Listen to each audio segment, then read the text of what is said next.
Hello. It's been a little while since my last video. I haven't made any sort of longer videos in a little bit because, as some of you know, I had a little bit of a bad experience in my apartment with a renovation, and so some of my equipment is off for service.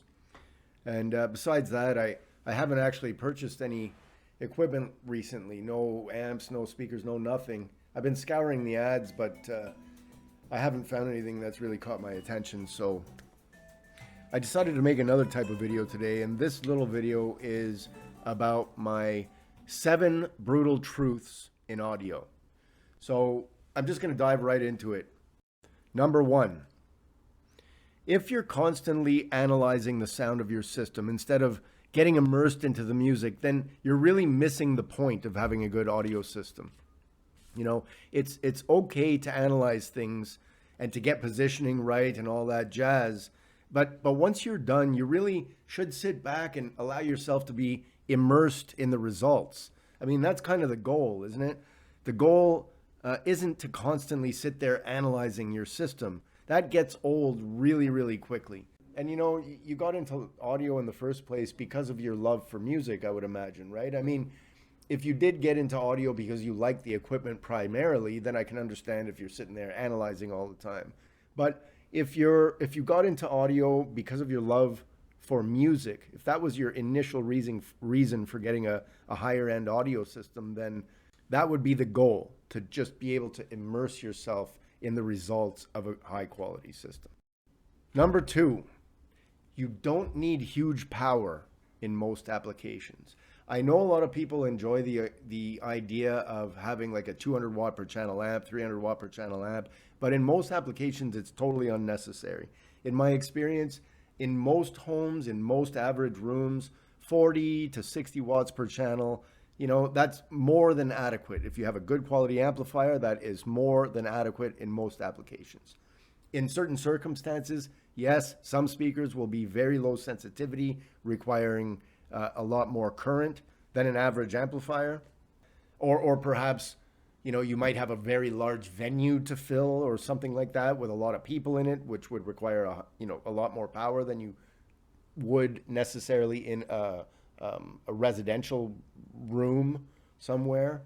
So being realistic, in most applications, you know, 40, 50, 60 watts per channel, that's more than adequate, especially with current speakers that are on offer. Most of them are high enough sensitivity to be able to be driven to decent volumes with power ratings like that.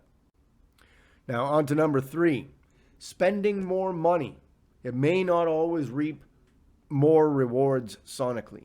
Okay, I can't stress that enough. It's much more important to get equipment that suits the room and that synergizes together. So ensure that the equipment works well together and that the equipment is appropriate to the room. All right. If you have a given system in a given room and you just throw money at equipment without really putting any consideration into what it is or why it is that you're spending that money on that equipment, it's going to be a fruitless effort. Number 4, your room is one of the main things that will dictate the sound quality that you achieve. All right. So you have to ensure that you have a system that is suitable for the room itself and that the room is acoustically treated in such a manner that it optimizes the room size and shape that you're dealing with. Number 5, speaker positioning is another major factor that will dictate the sound quality that you achieve in a given room.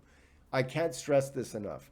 It doesn't matter if you spend 20 grand on a pair of speakers. If you have them tucked in a corner somewhere and not pulled out into the room and set up correctly, they're just not going to perform to the best of their ability. And I mean, you know, you want to reap the most from a pair of speakers that you buy. You know, you don't want to spend $5,000 on a pair of speakers and just have them tucked in a corner or up against the wall, which would totally negate the potential sound quality that they're able to achieve. Number 6, there's no such thing as a perfect system. It's all dependent on the situation.